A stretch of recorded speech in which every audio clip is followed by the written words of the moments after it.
Alright, hey everybody, I'm back again with another video. Up here I've got the code from last time, just playing around with a little bit, again, tweaking some numbers. I'm actually going to put that back to 1. I'm just going to set this back to the default 0.5. I don't remember what the defaults for the others were, but they're there. But this just gives it a different sound. The only thing I've changed from before is setting the type here to square. So if I rerun this, we're now going to hear it sounds a little different. So what I'm going to focus on this time is the last video, which is how to make a synthesizer. So this synthesizer will generate a specific note based on this trigger attack release method. And you can use multiples of these in different contexts to trigger specific notes. If you checked out the page in the book with a code that I linked, you can check all of that out. Kind of the details of that in the code on the class webpage. It's all right there. So what I'm going to show you all how to do is how to go in and kind of make a sequence of notes, how to make your synthesizer play multiple notes at one time with kind of one specific trigger. All right. So to do that, we need just a few things. The first thing we need is a kind of melody of notes to use. All right. So I have one. I'm going to be real unoriginal and copy this from the codes on the class book because I may have a few degrees in music writing, but I don't want to do that right now. So I'm utilizing this from my friend who wrote the original code. So we've now specified this melody. So basically what it is, just like down below where we specified a specific note, A4, on the keyboard, we've specified a series of notes, all as strings. Because we're listing multiples off, this is an array. You'll notice these square braces there. What's maybe different from some arrays you've used before are the fact that there's now an array inside of this array. Later on in the sequence, we're going to be specifying exactly what a beat is and kind of how the tempo. Right? And kind of combining the tempo and the beat of this is to specify how quickly to move through this sequence of notes with our synthesizer. All right, so each little element in the array here is one beat. So let's say our tempo is, this fast. Every time I snap my fingers, we're going to move to the next element. So C3, I'm going to skip that part in the middle now. So A3, B2, C2, E3. That's kind of that middle section there. These elements that are inside of this inner level array, those are what's called subdivisions of the beat. All right, so for every one snap, it'll hit all of these in equal parts. So this would be, just to do the rhythm, it would be da da da da da da da da da da da da. That's a horrible rendition, but you get the idea. So we have our melody. I'm calling it the background melody because later on I'm going to be kind of combining a few things. It's just going to be background. Our end result is going to have this melody kind of ambiently playing. So it's going to play, and then it's going to be beat 1. This is all beat 2 right here because inside of this inner array. Beat 3, beat 4, beat 5, beat 6. Beat 7 is A2 and G2. Beat 8 is C4. So that is our melody. You can play around with it on the keyboard if you want. You wanted to pause the video right now, that's fine. But since we're going to hear it anyways, I'm just going to kind of keep going. So we've stored all this in the array. And actually, I'm missing, I was going to say, that's going to save me some trouble later. All right. So we've got that there. What we now need are a few new things, kind of building off of our synthesizer. So this will still all be inside of our setup function, but we're just going to go right underneath making the synthesizer. All right. So what we're going to do is we're going to call this a sequence. So I'm going to say background sequence because it's going with the background melody. and I'm going to let that equal a new Tone.seque sequence. We have that right there. All right. So we're going to be doing a few things right here, but actually I forgot to at the top.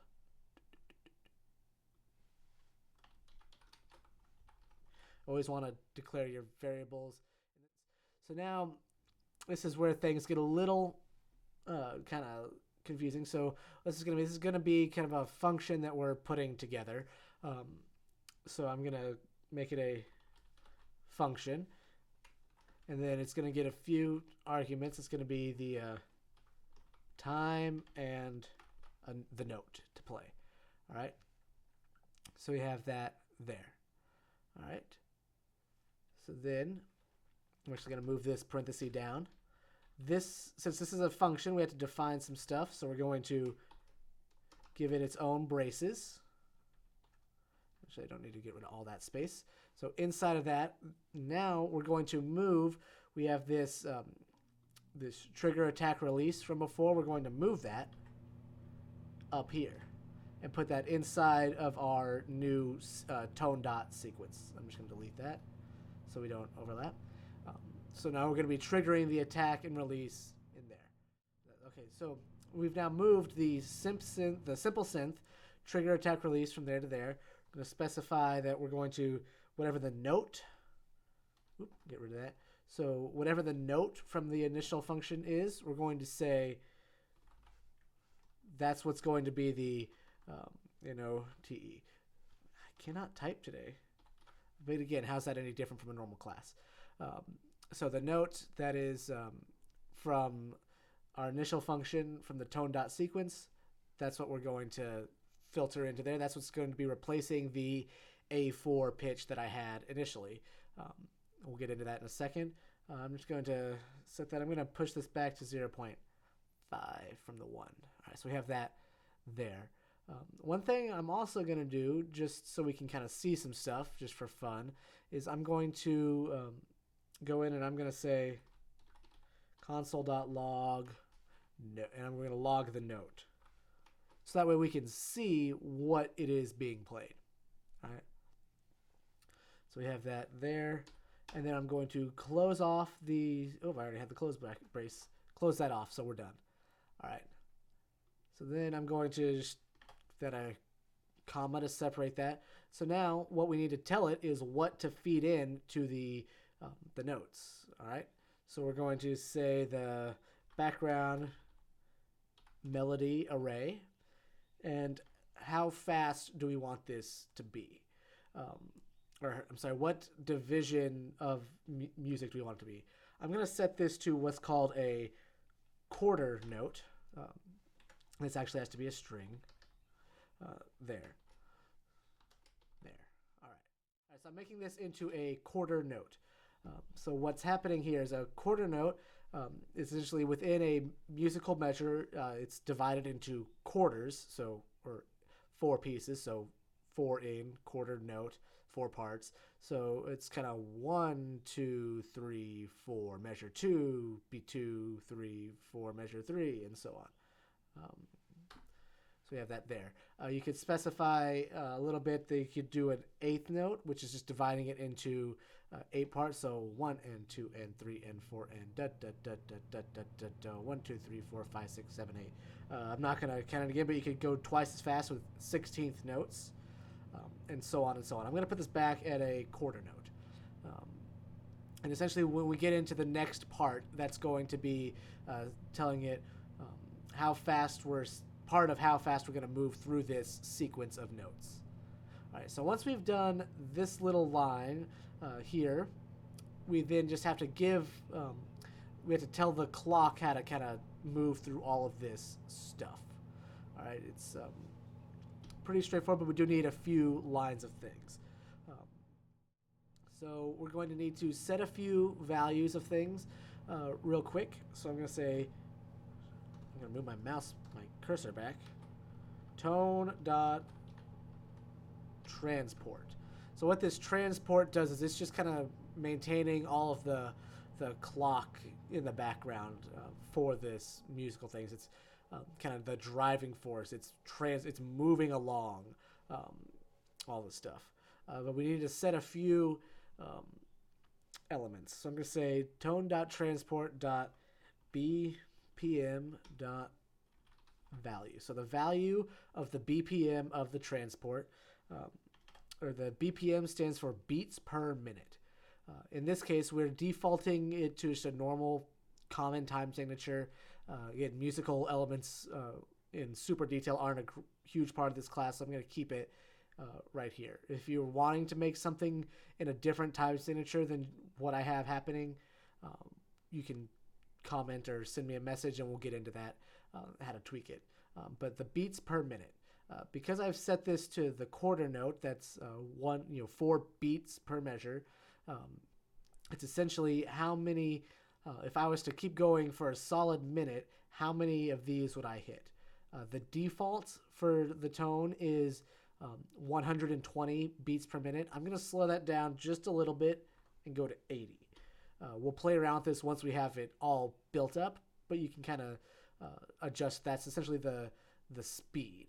So this is how many beats per minute, and this is, at this point, it's what the elements are in relation to the beats. So each one of these is a quarter note, is 1 beat. All right. So after that, we can then say tone, capital T, dot transport dot loop. So what this will do is this will say, all right, we want to loop this over and over again. We're going to start it when it ends. We're going to start it back at the beginning, and it's just going to keep going. To true, and I haven't. I'm going to basically, so you can set this to either, you can set this to true or false, off or on, that way there. But when you set it to true, you just need to specify a few things. And actually, just to save me some time, I'm just going to copy this start bit because it's almost identical. It's going to need to specify the loop start, and that is equal to 0. And then the loop end will be equal to, and this is where it gets a little weird, because it's going to be formatted a little bit differently than some other stuff. So first off, this has to be a string, and this is telling us where to stop playing the sequence and then loop it back to the beginning. So we have the start of the loop and the end of the loop, and we're just combining them, sticking them next to each other. So this depends a little bit on where you want the music to start and stop over. Since we are doing quarter notes, so each of these is 1 beat, the default time signature is 4 beats per measure. So we have 1, 2, 3, 4. That's 1 measure. 2, 2, 3, 4. That's 2. Our little melody is 2 measures long. So you want to specify that we want this to be at the end of, stop it at 2 measures, and then no beats, no subdivisions of the beats. And that's what you type in there. If you wanted to stop it at measure 2, beat 3, you could adjust that there. Measure 2 and half, part way through beat 1, you could do that. Generally, this will be the most kind of straightforward way. I think it's just building it off of the measure level. You can just kind of keep these :0:0s as kind of a static thing. So we have that there. So now we're almost done with all of the automatic stuff. So I'm going to then say tone.transport, and I'm just going to say .start, and this starts the sequence. Now we're almost there. I said the main goal is to kind of trigger this to go and play the music. So we're going to have this happen here. So I'm going to actually make another thing. I'm going to repurpose this mouse press because we aren't going to use it for this example. And I'm just going to make this a new one called BG Music. All right, so this is now a custom function because I want this melody to just be happening consistently in the background. So what we can say is inside of this function, we're just going to say sequence. Did I rename that? Background sequence. Background. So I'm going to name this background sequence dot start. So if you remember, all of this is inside of the all of this is inside of the background sequence. This stuff where we're setting up the put in all of the melody that we want here. All right, so now we have this inside of a function. We just have to call that function. So I'm just going to say background music. I'm doing this inside of setup, not in draw, because again, for the same reason, if I were to do it in draw, the draw function happens over and over again, 60 times a second by default. So it's going to try to start this sound continually for as long as the code is running. And you're just going to not be able to hear it. You're going to hear it at the most because it's going to keep starting. And then the next time the draw loop goes, it's going to start it again and again and again and again. And you're never going to actually get to hear it. So since the setup function happens one time at the beginning of your project, it's going to just start it once. And then since we've turned on the loop and set those parameters, it's just going to loop the sound and it's just going to continue automatically. So we have that there. You could adjust these values by setting up a conditional statement laid down in your code. This could be in draw or in like function key pressed or something that could turn the loop on or off. You could do that later on, but for now I'm just going to keep this going. So now if we run this, we should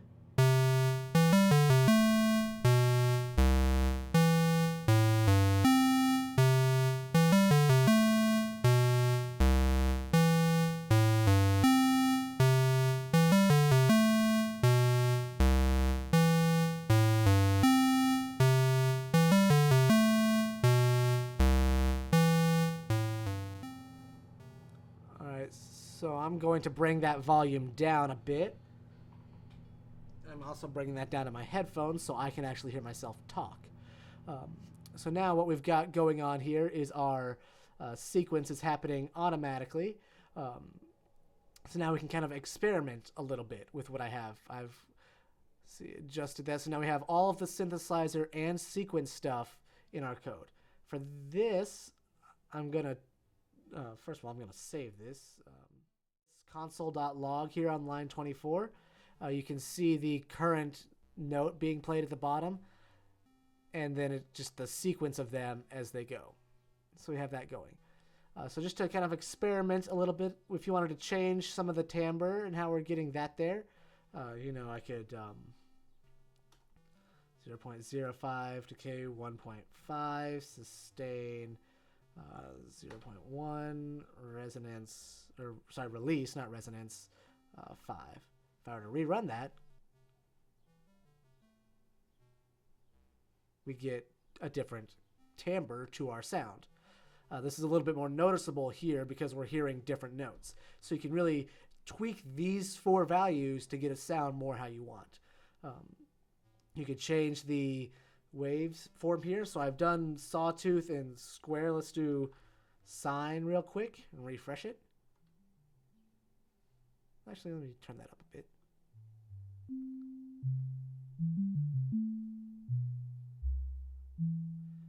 All right, and then I'm also going to just do triangle just so we can hear them all.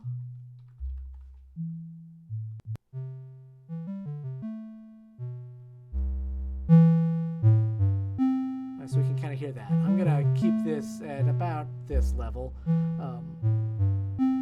Right about there. So it's present, not too much. Actually, I'm going to be talking. I'm going to bring it down a bit. All right. I forgot. I turned my headphones down so I'm not hearing it at the same level in the recording. I'm going to have to go back later and adjust that. We'll find out. So I've got that happening. So like I said, we've tweaked it. We've now heard all 4 of the of the waveforms. we've tweaked the envelope of the sound. We have that happening there. We have our sequence. We can now change some of these values. I'm going to do that. So we have this BPM, just kind of a nice, fun 80. The defaults of this program is 120. So if I increase it, it gets faster. Not sure offhand what the highest or lowest value is, but we can kind of experiment a little bit.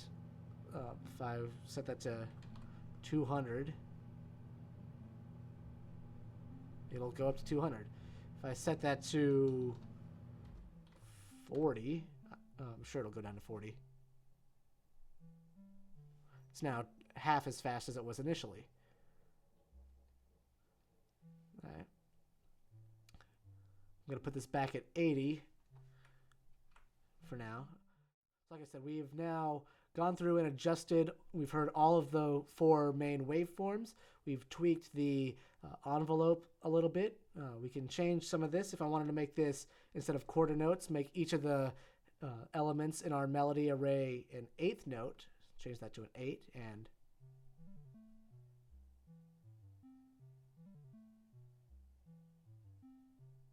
so now we're going through that as if they were 8th notes instead of quarter notes.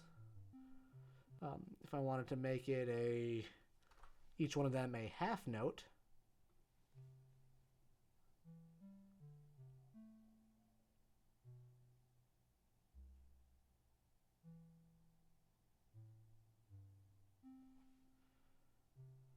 so we can adjust that. I can make this loop longer.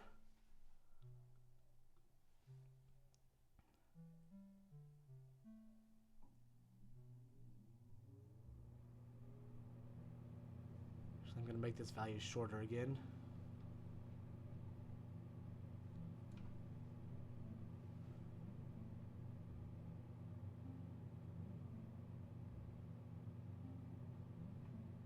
So we have that going on there. So using this method and the BPM, you can kind of tweak just how fast you want it. I think the safest bet is to kind of structure your melodies if you're building this off of kind of groups of 4 and 8 notes, and then just specify, keep that as a quarter note, and then specify a BPM value, unless you have a sufficient musical knowledge, and can kind of tweak and say, oh, I want to have this kind of time signature with this kind of emphasis on it. And if you are writing a musical melody and want some help on that, I can definitely help you. That's just not a specific part of the class, so I'm not going to get into it in this video, but we can get into that if you're wanting to do this on your own. But you can kind of tweak all of that as you go. So we have that there, and I'll talk about how to get into that if we need it. Let me think.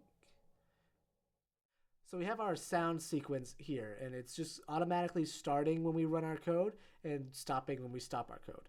That's totally fine. You just kind of a general background loop music. In actuality, if you are doing this and want to write something, you want to try to find a melody that isn't boring to listen to over and over and over and over again. That's something that a lot of games with kind of a low audio budget have to kind of struggle with.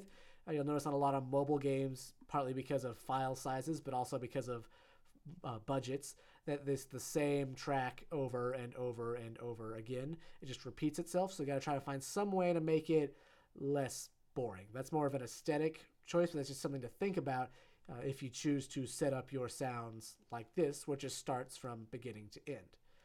In order to trigger it with the mouse, we can do the same kind of thing as we did before, and I'm just going to say function mouse press. You can do this with the keyboard with key pressed as well. It's up to you. I'm going to use the mouse, and I'm just going to say move that from here into there and comment it out. So now if I run this, forgot. All right, so now if I run this, we don't hear anything. But then if I click again,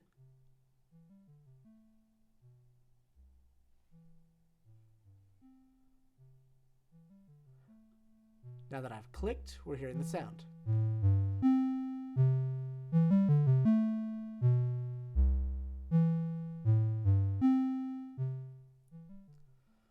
All right, so now this is going to go until we tell it to stop. So I'm just going to add in one more thing, and that's going to kind of wrap out the video. Function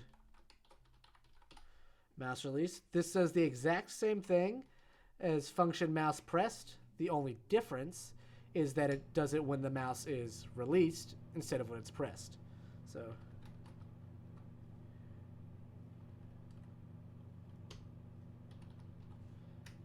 I've got that. A very informatively non-creative name. So we've just got start and stop. So now, if I go and click and hold the mouse, it will play it. But as soon as I let go, it will stop playing the sequence. So let's see here. This will be a little louder. I turned up the volume just a bit.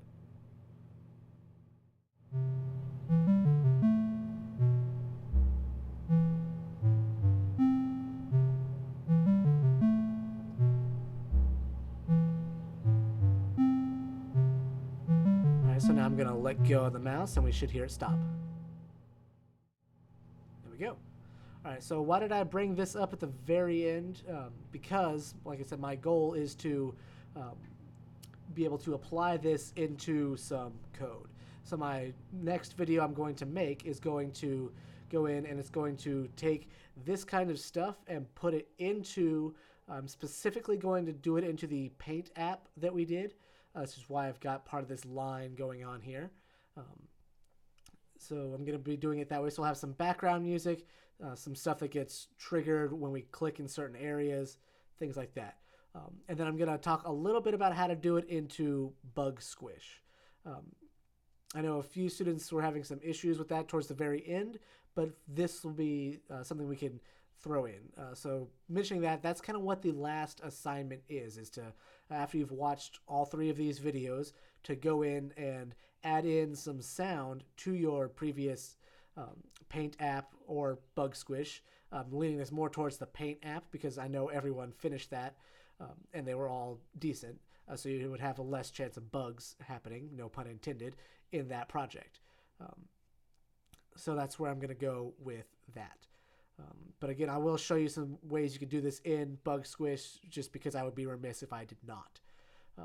So we'll have that there. I'm going to get, hopefully all of these will be up at the same time. If not, they'll be up shortly after one another, and we'll go from there. So I'll have this going, and we'll see you in the next video.